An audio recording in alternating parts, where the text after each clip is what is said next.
하겠습니다.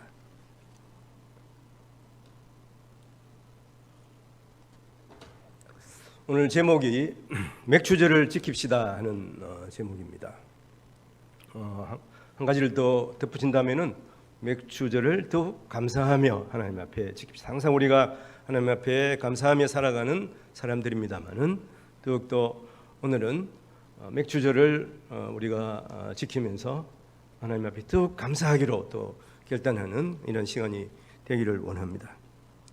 봄을 지나며 맥주 감사절은 이 한 해의 첫 곡식을 하나님 앞에 올려드리는 이러한 감사절기도 합니다. 구약 성경에서는 맥주절을 77절 또는 오순절이라고 이야기하는데, 말 그대로 77절이면 77이 49, 49일이 지난 50일째 되는 날이에요. 그러면 첫날의 기준은 어디냐 하면은 바로 유월절입니다. 6월절기가 지나고 49일이 지난 그 다음 50일 되는 오순하는 의미가 50이라는 말이거든요. 순이 열이라는 말이에요. 그러니까 50일째에 하나님 앞에 감사절기로 드리라 하는 것인데, 이렇게 맥주절은 하나님께서 우리의 필요를 아시고 또 예비하셔서 갚아주심을 감사하는 절기인 것이죠. 그러니까 첫 곡식을 하나님 앞에 감사함으로 드리는 것입니다. 또한 이 오순절 더불어서 맥주절은 이스라엘 백성들이, 그러니까 애굽에서 나올 때가 6월절이잖아요. 6월절에 1월 14일 날, 그러니까 14일이 지난 15일에 출발을 했거든요. 출발을 해서 50일째 될 때에, 그때에 시내산에 다 모였습니다. 그때 하나님께서 강림하셨어요. 하나님께서 강림하셔서 하나님 백성 삼으시고 말씀을 주신 날이에요. 그러니까 한편 이 맥주절은 하나님께서 강림하셔서 말씀을 주신 날이에요. 그리고 신약에 들어가서는 예수님께서 부활하시고 이 땅에 이제 40일을 계시면서 하나님 나라의 일을 말씀하셨잖아요. 그리고 너희가 기도하고 기다리라. 무엇을 기다리라 그랬습니까? 성령을 기다리라 그랬잖아요. 그래서 예수님의 그 부모, 형제, 예수님의 제자들이 마가의 다락방에서 모여서 기도하고 있을 때, 그 10일째, 이제 50일 되는 그때에 오순절날 성령 하나님께서 강림하셨거든요. 성령 하나님께서 오신 날이에요. 사실은 맥주절은 성령 강림절하고 동일한 날이기도 합니다. 근데 성령 강림절을 우리 교회에서 지키고 있잖아요. 성령 강림절은 그래서 부활절이 지난 7째 주일날 성령 강림절을 지키는 거예요. 이미 우리가 지나갔습니다. 근데 맥주 감사절은 한국 교회에서 특별히 7월 첫째 주일로 맥주절을 지키기로 한 것입니다. 그래서 맥주절은 딱 7월 첫째 주일 정해져가 있어요. 그런데 성령 강림절은 이렇게 부활절기에 따라서 이렇게 주일이 변화가 있는 것입니다. 여튼 하나님이 이 절기를 모여서 지키도록 하신 것은, 감사하도록 하신 것은, 물론 우리가 특별히 하나님께서 우리에게 필요한 것을 주시고, 그리고 하나님께서 우리에게 말씀을 주시고, 또 성령 강림하심을 감사하면서 하나님 앞에 드리는 절기이기도 합니다만은, 우리뿐만 아니라 우리 다음 세대가 이것을 기억하고 지키게 하시기 위해서 하나님께서 특별히 맥주절을 이렇게 지키도록 이스라엘 백성들에게 명령하신 것이거든요. 동일하게 이 명령은 우리에게도 유효합니다. 그래서 우리도 맥주절기를 하나님 앞에 감사하면서 지키면서 특별히 온 가족이, 다음 세대가 특별히 다 모여서 하나님 앞에 감사할 수 있도록 우리가 해야 되겠습니다. 이 감사의 의미를 우리가 다시 한번 생각해 볼 때에, 먼저는 하나님께서 삶에 필요한 것을 주심을 감사해야 됩니다. 오늘 말씀 16절 상반절에 보면 이런 말씀이 있습니다. 맥주절을 지키라. 이는 내가 수고하여 밭에 뿌린 것의 첫 열매를 거둠이니라. PPT에 한번 바꿔주시면 좋겠습니다. 맥주절을 지키라. 이는 내가 수고하여 밭에 뿌린 것의 첫 열매를 거둠이니라. 사람은 자신의 필요를 잘 아는 것 같지만은 정작 자신에게 가장 중요한 것이 무엇인지, 가장 필요한 것이 무엇인지 잘 알지 못합니다. 잘 안다고 해도 그것을 잘 지키지를 못해요. 가령 물질이 중요합니까? 건강이 중요합니까? 건강이 중요한 줄 알아요. 그런데 물질이 좀 없어지면 마음에 근심을 하고 걱정을 해요. 그렇게 되면 우리 건강을 해치게 되잖아요. 이것을 알면서도 좀 물질이 없거나 좀 실패한 것이 있으면 마음에 근심 걱정이 가득하게 되는 거죠.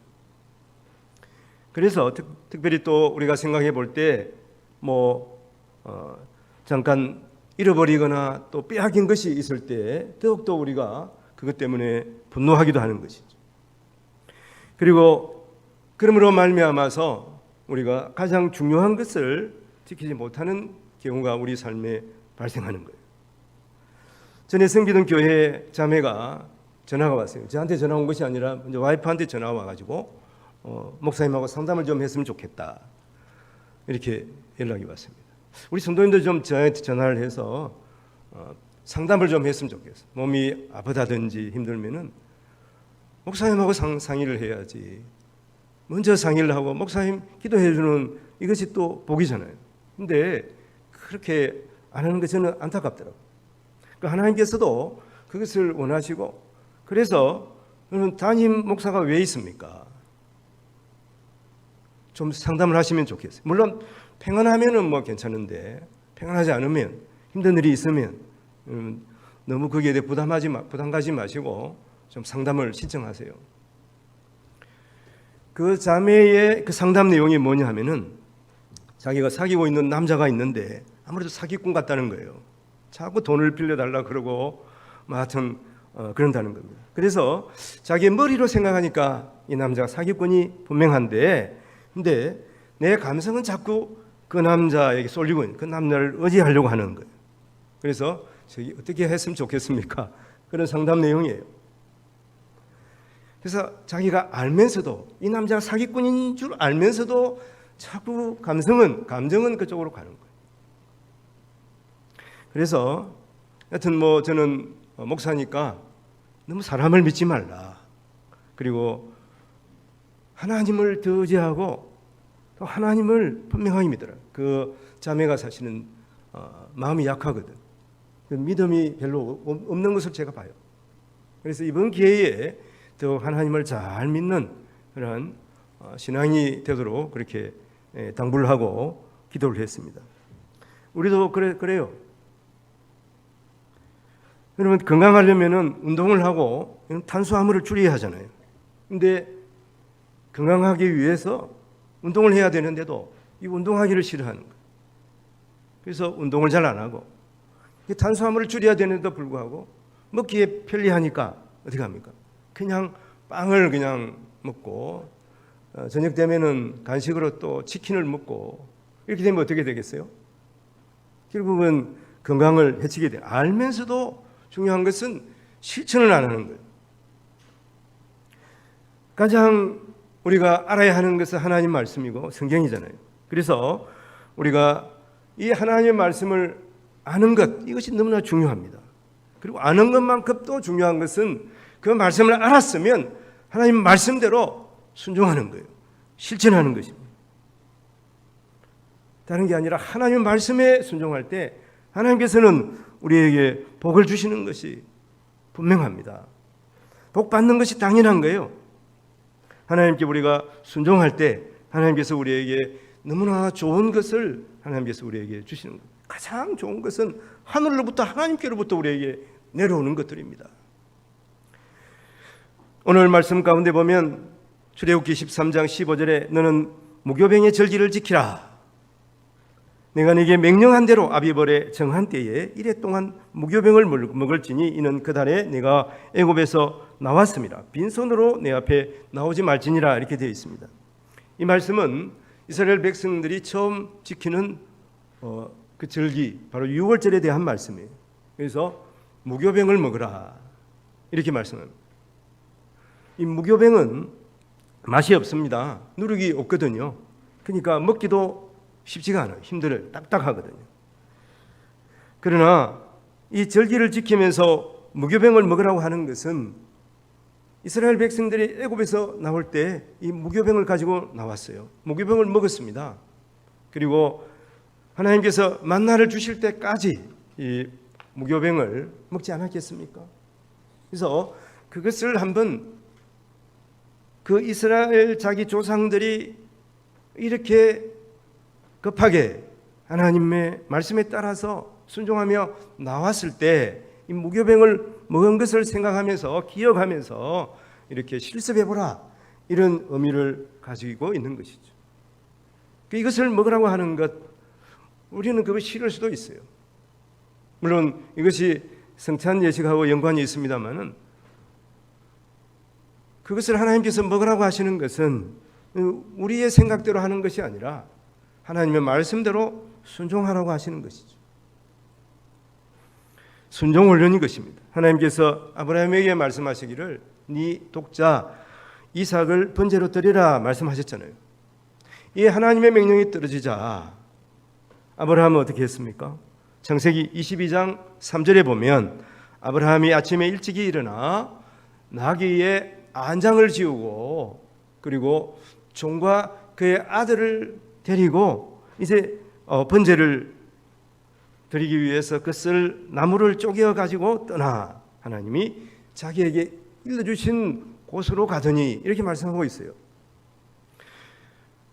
아브라함은 도저히 이해할 수가 없었지만 하나님께서 자기가 100세에 낳은 그 아들 이삭을 번제로 드리라는 것은 죽여서 각을 떠서 하나님 앞에 태워드리라는 말이거든. 그 하나님 말씀에 순종하기 위해서 그는 아침 일찍이 그 길을 떠납니다. 하나님께서 지정하신 그 산을 향해서 가고 있는 것이죠. 그래서 사실은 하나님께서 이렇게 아브라함에게 말씀하실 때 하나님이 이미 준비하고 계셨어요. 이미 하나님께서 아브라함이 도착할 그 산 모리아 산에 하나님께서는 그 짐승을 준비하고 계셨어요. 양을 준비하고 계셔서 그 양이 수풀에 이렇게 가지에 걸려가지고 이제 아브라함이 도착할 즈음에 잡히도록 하나님께서 준비하고 계셨잖아요. 다 하나님의 계획이 있는 거예요. 우리는 이해할 수 없지만 하나님께서 그렇게 하신 것은 다 하나님께서 준비하시고 계획하고 계시기 때문에 그렇게 말씀하시는 것입니다. 이런 모세도 마찬가지입니다. 그는 위대한 지도자가 된 것은 그의 뜻이 아니에요. 하나님의 말씀에 순종했기 때문이에요. 그런 여러분 하나님 말씀에 거절하려고 했습니다만은 하나님께서 한번 계획하신 대로 모세는 하나님 말씀에 순종해야 하는 것이죠. 다윗도 그렇습니다. 하나님께서 그를 붙잡고 계셨어요. 그는 결코 먼저 왕이 되고자 하는 마음이 없었습니다. 하나님께서 계획하셨기 때문에 그는 왕이 되었고, 그리고 하나님 말씀에 순종하셨을 때 다윗은 위대한 왕의 임무를 감당할 수가 있었던 것이죠. 요셉도 마찬가지입니다. 그는 엄청난 아픔이 있었지만 그 모든 과정과 상황을 하나님의 섭리로 해석하신 거예요. 그는 애굽의 노예 신분으로 갔습니다. 하나님께서 그를 계획하신 것은 무엇입니까? 가뭄의 때에 그를 총리 되게 하셔서 그의 형제들과 그의 부모를 애굽으로 인도하여 살게 하신 것이죠. 그래서 야곱이 죽고 그의 형제들이 이제 근심하면서 이제 요셉이 우리를 죽일 거 아니냐 근심하고 있을 때 요셉이 그 형제들을 불러서 한 말이 무엇입니까? 이 출애굽기 50장 20절에 보면 당신들은 나를 해하려 하였으나 하나님은 그것을 선으로 바꾸사 오늘과 같이 많은 백성의 생명을 구원하게 하려 하셨다고 그렇게 요셉은 고백하고 있는 것입니다. 우리가 지금 출애굽기를 보고 있습니다만은 이런 출애굽기를 통해서 하나님께서는 이스라엘 백성들에게 성막을 건축하게 하시잖아요.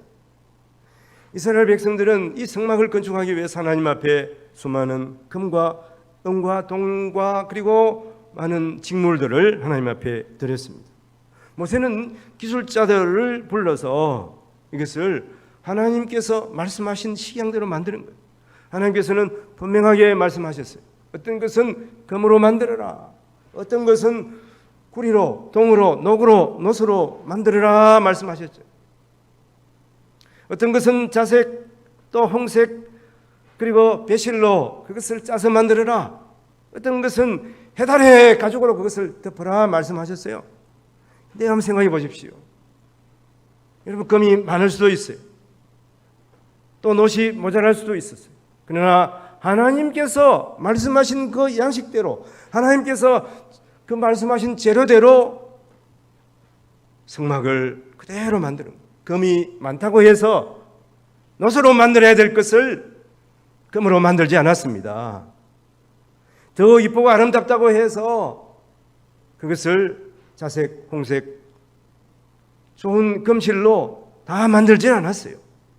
하나님께서 그렇게 하신 이유가 분명히 있으신 거예요. 하나님의 말씀에 따랐습니다.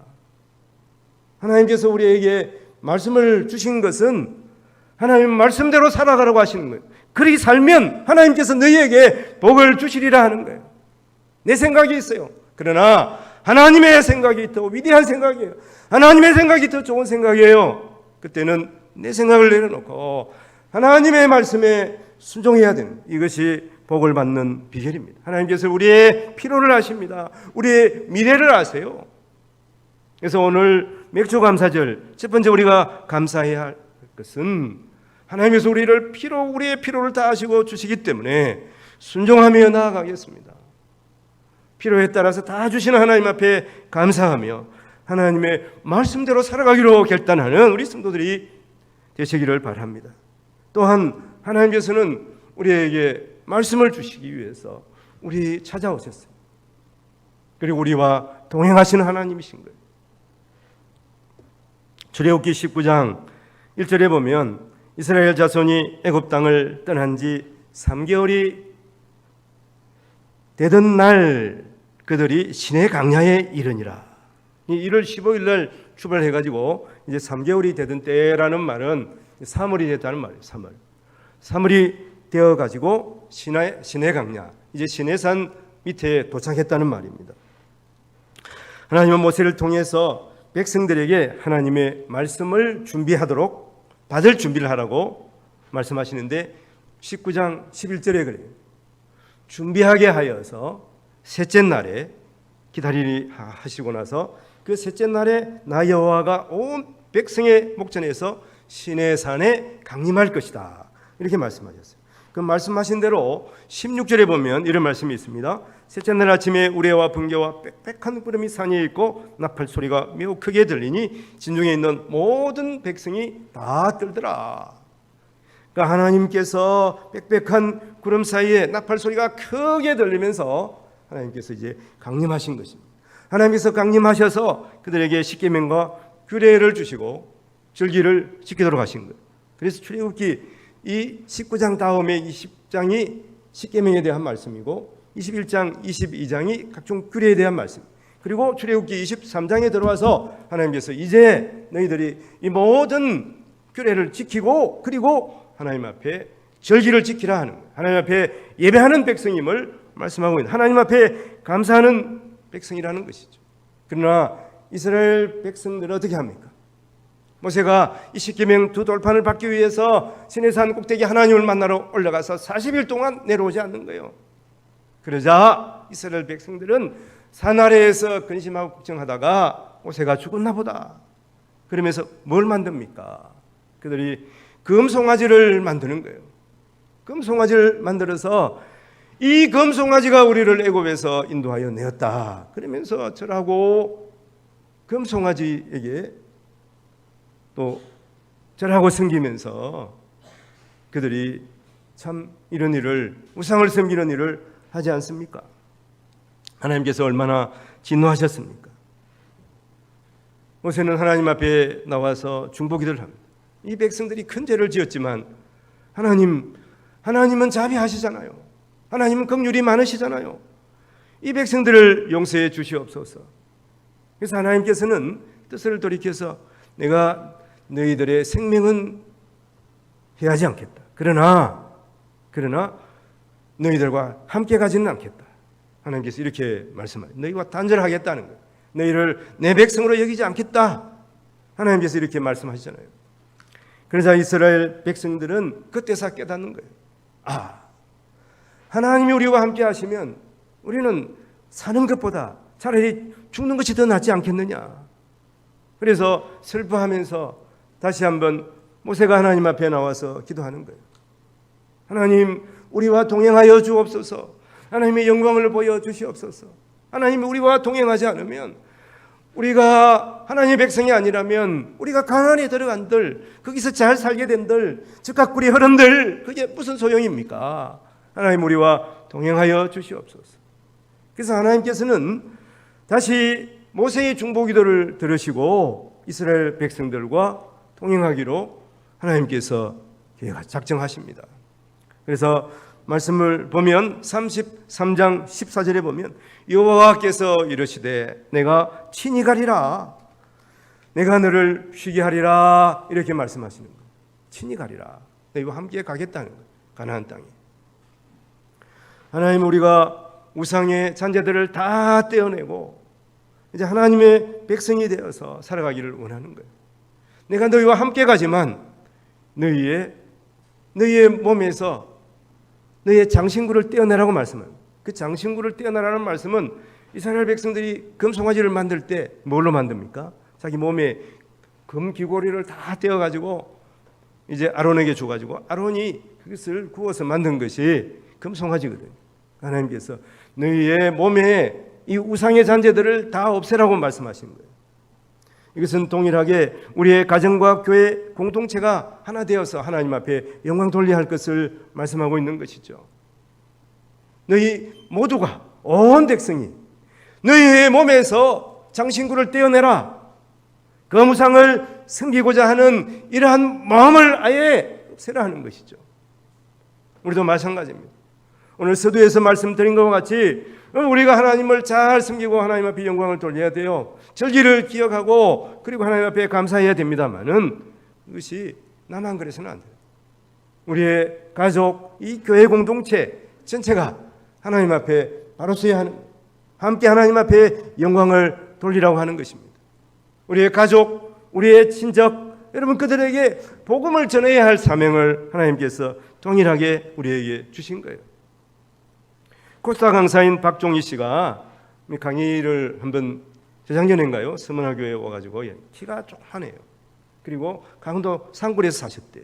그런데 하나님을 만나고 하나님께서 그에게 지혜를 주셨어요.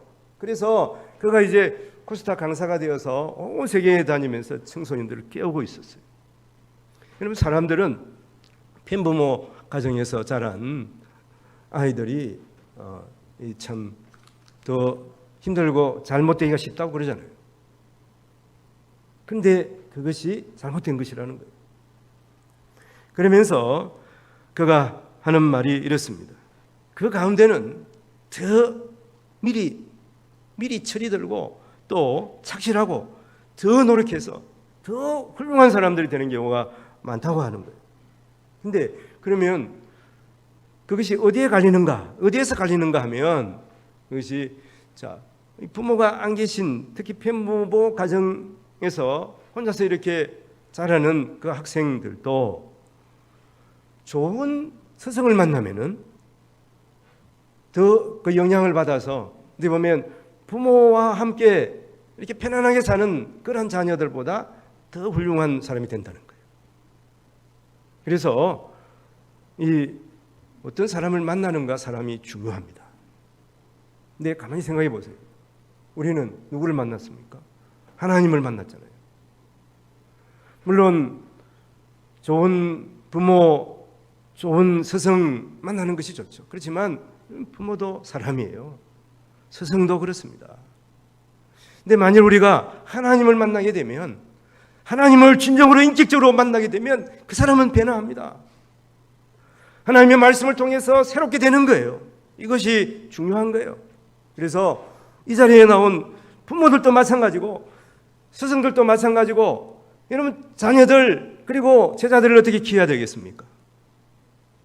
하나님을 만나도록 키워야 되는 거예요. 하나님은 어렴풋이 모형으로만 보는 것이 아니라 하나님을 인격적으로 만나도록 해야 되는 거예요. 이 책임이 부모들에게 있는 것입니다. 이 책임이 서성들에게 있는 거예요. 이 책임을 우리가 다 해야 돼요. 그래서 자녀를 위해서 더 기도하고 하나님을 인격적으로 만나도록 해야 되는 거예요. 그리고 교사들도 계시잖아요. 그 제자들에게 어떻게 해야 되겠습니까? 좋은 말, 좋은 윤리, 그것보다 중요한 것은 하나님을 만나게 하는 거예요. 예수 그리스도를 인격적으로 만남으로 말미암아서, 그래서 하나님이 우리에게 얼마나 큰 사랑을 베풀어 주셨는가, 내가 얼마나 큰 사랑을 받고 감사하면서 살아야 되는 사람인가, 그것을 깨닫는 것이에요. 분명하게 변하게 되는 것이죠. 그리고 이 하나님의 말씀은 우리의 심령 골수를 쪼개는 말씀이잖아요. 어떻게 변하지 않을 수가 있겠습니까? 하나님은 그 사람을 통해서 그 미래를 다 아시고 위대한 하나님의 사람으로 하나님께서 분명하게 책임을 지신다고 하는 것입니다. 미국의 유명한 토크쇼 진행자인 오프라 윈프리, 대부분 다 잘 아실 거예요. 또 우리가 매스컴을 통해서 좋은 소식들을 들었을 것입니다. 그는 누가 아버지인지도 모르고 태어났어요. 그리고 9살 때 친척 오빠로부터 성폭행을 당하고 임신까지 했지만, 그리고 그 애가 낳자마자 죽었습니다. 그는 살아야 할 소망을 잃었어요. 여러 번 자살을 시도했다고 합니다. 그런데 그가 예수님을 만났습니다. 그리고 자신같이 소외당하고 상처 입은 사람들을 위해서 살기로 다짐했습니다. 하나님을 만나고 인격적으로 새롭게 그 하나님의 사랑을 받아들이고 새 삶을 살기 시작한 것입니다. 그리고 지금 25년째, 26년째 지금 토크쇼를 진행하고 있습니다. 세계에서 제일 많은 사람들이 이 오프라 윈프리의 토크쇼를 시청하고 있는 것이죠. 자기 자신도 방송을 통해서 놀라운 치유와 감동을 선사하게 되었다고 고백하는 것이죠. 사람은 누구를 만나는 것에 따라서 그 삶이 결정이 되는 것입니다. 우리는 누구를 만났습니까? 하나님을 만났습니다. 하나님께서는 그리고 누구보다도 우리를 사랑하시고 누구보다도 능력이 많으신 분이에요. 우리의 미래를 다 알고 계시는 분입니다. 누구를 의지하겠습니까? 하나님을 의지하십시오. 하나님 앞에 나아가십시오. 하나님께서 우리에게 놀라운 은혜를 베푸는 것을 분명히 믿고 감사하는 우리 성도들이 되시기를 바랍니다. 마찬가지로 우리가 아는 사람들, 자녀와 부모와 형제, 이웃도 하나님을 만나고 그래서 구원 얻은 백성이 되게 하는 책임이 분명히 우리에게 있습니다. 그래서 우리의 삶의 상황과 상관없이 하나님을 찬양하며 다 함께 하나님 앞에 영광 돌리는 우리 성도들이 되어야 하겠습니다. 세 번째는 이렇게 하나님과 동행하는 것, 또 우리가 하나님 말씀대로 살아가게 하시는 분이 있다는 것이죠. 바로 그분이 성령 하나님이에요. 그래서 우리는 성령의 충만함을 받아서 하나님 앞에 영광 돌릴 수가 있는 거예요. 내가 잘나서, 내가 능력이 많아서 하나님의 기쁨이 되는 것이 아닙니다. 성령 하나님을 의지하고 성령 하나님과 동행함으로 말미암아서 우리는 하나님께서 기뻐하시는 하나님의 사람들이 다 될 수가 있다는 것이죠. 성령 하나님을 사모하십시오. 하나님께서는 우리에게 알맞은 비와 또 늦은 비, 이른 비를 준비해서 주셨어요. 다 하나님은 계획이 있지 않습니까? 그리고 하나님께서 적당한 시간에 맞추어서 이것을 우리에게 내려주심으로 우리가 살아갈 수가 있게 된 것이죠. 이것은 하나님의 선물입니다. 우리 장로님께서 기도하셨습니다마는 세상 사람들은 이것이 하나님의 선물인지 몰라요. 그래서 잘못된 우상에 갖다가 바치고, 그리고 그것이 자기의 잘남으로 말미암아 운이 좋아가지고 그렇게 된 걸로 착각하는 거예요. 그러나 우리는 분명히 하나님께서 알맞은 비를 주시고 알맞은 태양을 주셔서 하나님께서 이 알곡을 거두게 하신 것을 우리가 아는 거예요. 그리고 하나님께서 우리에게 주신 가장 큰 선물은 성령 하나님이에요. 누가복음 11장 13절에 보면 너희가 악할지라도 좋은 것을 자식에게 줄 알거든 하물며 너희 하늘아버지께서 구하는 자들에게 성령을 주시지 않겠느냐? 성령을 주시지 않겠느냐? 구하는 자들에게 분명히 하나님께서는 성령 하나님을 너에게 주시겠다고 말씀하는 거예요. 성령 하나님보다 더 위대하고 더 좋은 선물이 어디 있습니까? 그런데 왜 성령 하나님을 사모하지 않는 것입니까? 구하면 주시는데 하나님 앞에 여러분 성령 사모하시면서 하나님 앞에 구해 보십시오. 성령 하나님이 우리 마음속에 충만하게 임하신 것입니다. 믿음의 거장들은 다 성령의 사람들입니다. 기도의 사람들입니다. 예수님께서 십자가를 지시기 전에 근심하는 제자들에게 성령 하나님을 보내실 것을 약속하셨어요. 요한복음 14장 16절 17절 내가 아버지께 구하겠으니 그가 또 다른 보혜사를 너희에게 주사 영원토록 너희와 함께 이리하니 이는 진리의 영이라. 세상은 능히 그를 받지 못하나니 그를 알지도 못하고 보지도 못함이라. 그러나 너희는 그를 아나니. 예수 믿는 우리는 성령 하나님을 알고 있는 거예요. 그는 너희와 함께 거하시며 너희 속에 계시겠습니다. 함께 거하시고 이건 우리와 동행하시면서 그리고 우리 안에 오셨다는 거예요. 성령 하나님이 전능하신 하나님이 온 세상을 창조하신 하나님이 우리 안에 오셨다는 것입니다. 우리와 함께 하신다는 것입니다. 이게 얼마나 큰 복입니까? 그리고 예수님께서는 말씀하신 대로 성령 하나님을 우리에게 보내시기로 분명하게 또 약속하셨어요. 승천하시기 바로 직전에 사도행전 1장 8절에 오직 성령이 너희에게 임하시면 너희가 권능을 받고 예루살렘과 온 유다와 사마리아와 땅끝까지 이르러 내 증인이 되리라. 오직 성령이 너희에게 임하시면 곧 성령을 보내실 것을 예수님께서 말씀하시는 거예요. 예수님께서는 이렇게 약속하신 대로 성령이 오셨어요. 사도행전 2장 1절 4절에 오순날이 이미 이름에 그들이 다 같이 한 곳에 모였더니 홀연히 하늘로부터 급하고 강한 바람 같은 소리가 있어 그들이 앉은 온 집에 가득하며 마치 불의 혀처럼 갈라지는 것들이 그들에게 보여 각 사람 위에 하나씩 임하여 있더니 그들이 다 성령의 충만함을 받고 성령의 말하게 하심을 따라 다른 언어들로 말하기 시작하니라. 바람 같은 성령, 불 같은 성령이 오순절 다락방에 임하신 것입니다. 제자들은 성령이 충만하여 온 세상에 다니면서 복음을 전하고 교회가 세워진 것입니다. 어느 날 베드로와 요한이 성령이 충만하여 기도 시간에 성전에 들어가는 그때에 이 성전 미문에 앉아있는 거지 안전뱅이를 보았습니다. 그리고 성령이 충만하여 외칩니다. 사도행전 3장 6절에 보면 베드로가 이르되 금과 은과 그는 내게 없거니와 내게 있는 것으로 내게 주노니 나사렛 예수 그리스도 이름으로 일어나 걸으라. 일어나 걸으라. 일어나 걸으라. 일어나 걸으라. 이 말씀이 떨어지자마자 평생 동안 36년 40년 동안 안전뱅이로 살아가던 그 사람이 어떻게 되는 것입니까? 8절 말씀에 뛰어서서 걸으며 그들과 함께 성전으로 들어가면서 걷기도 하고 뛰기도 하며 하나님을 찬송하니. 혹시 지금 삶에 지쳐서 넘어진 성도들이 있습니까? 또 스스로 그렇게 생각하고 있지는 않습니까? 늦은 것이 아닙니다. 발과 발목에 힘을 얻으십시오. 성령 충만함을 사모하십시오. 뛰어 일어나 걸으라. 걸으라. 일어나라.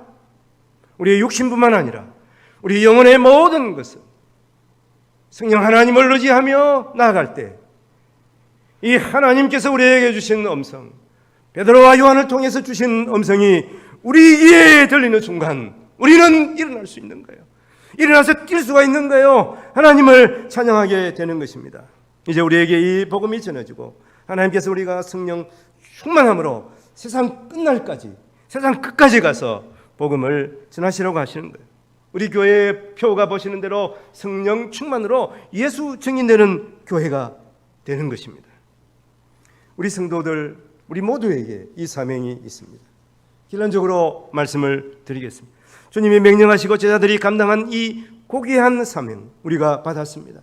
위대한 사역을 우리가 맡았음을 감사하면서 이 맥주 감사절 의미를 다시 한번 감사의 의미를 되새겨 보기를 원합니다. 먼저는 결론 올려주시기 바랍니다. 맥주 감사절, 하나님은 전 보리농사 밀농사를 끝내고 하나님 앞에 감사하도록 하는 거예요. 하나님께서는 우리의 필요를 아십니다. 우리보다 더 잘 아시는 거예요. 그래서 하나님 앞에 우리의 모든 필요를 아시고 또 우리에게 공급하심을 감사하는 우리 성도들이 되시기를 바랍니다. 하나님께서는 우리를 만나시고 우리와 동행하여 주십니다. 지금도 동행하여 주시는 거예요. 조금 전에 말씀드린 오프라 윈프리, 그는 다행히 그 할머니가 믿음의 사람이었어요. 할머니가 그에게 준 어떻게 보면 그 숙제가 있었는데 그 숙제가 하나님의 말씀을 외우라 하는 하나님의 말씀. 그래서 오프라 윈프리는 머리가 그래도 좋았어요. 그래서 하나님의 말씀을 외우고 이 교회에서 성경 암송대회가 나면 항상 1등을 한 겁니다. 하나님의 말씀을 가지고 하나님의 말씀을 기준으로 살아간 거예요. 하나님은 우리를 만나시고 우리에게 하나님 말씀을 주시는 것을 잊지 마십시오. 위기의 때에, 힘들 때에 여러분, 세상의 방법이 아니라 하나님이 우리에게 주신 말씀을 가지고 그 말씀을 기준으로 말씀을 생명 삼아 살아갈 때에 분명하게 하나님께서 우리에게 은혜와 복을 내려주시는 것입니다. 이 일은 물론 우리의 능력으로 행하는 것이 아니에요. 성령 하나님께서 도와주시는 거예요. 성령 하나님께서 동행하여 주심으로 우리는 이 일을 감당할 수가 있는 거예요. 사명을 감당할 수가 있는 것입니다. 성령 하나님을 사모하십시오. 그 세상의 어떤 선물보다도 성령 하나님 가장 큰 선물. 그 성령 하나님은 또 예수 그리스도께서 이미 약속하셨고 구하는 자들에게 주시지 않겠느냐. 구하는 모든 자들에게, 사모하는 모든 자들에게 성령으로 충만하게 역사하여 주실 줄로 믿습니다. 하나님 앞에 또 감사하며 살아가시긴 우리 성도들이 되시기를 바랍니다.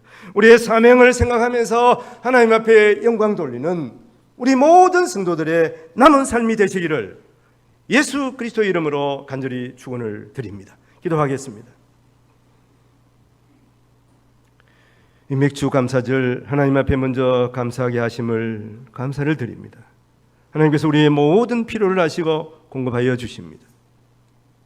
감사하게 하시고 또 하나님께서 우리를 만나시고 말씀을 주시고 말씀대로 살아가게 하시는 줄로 믿습니다.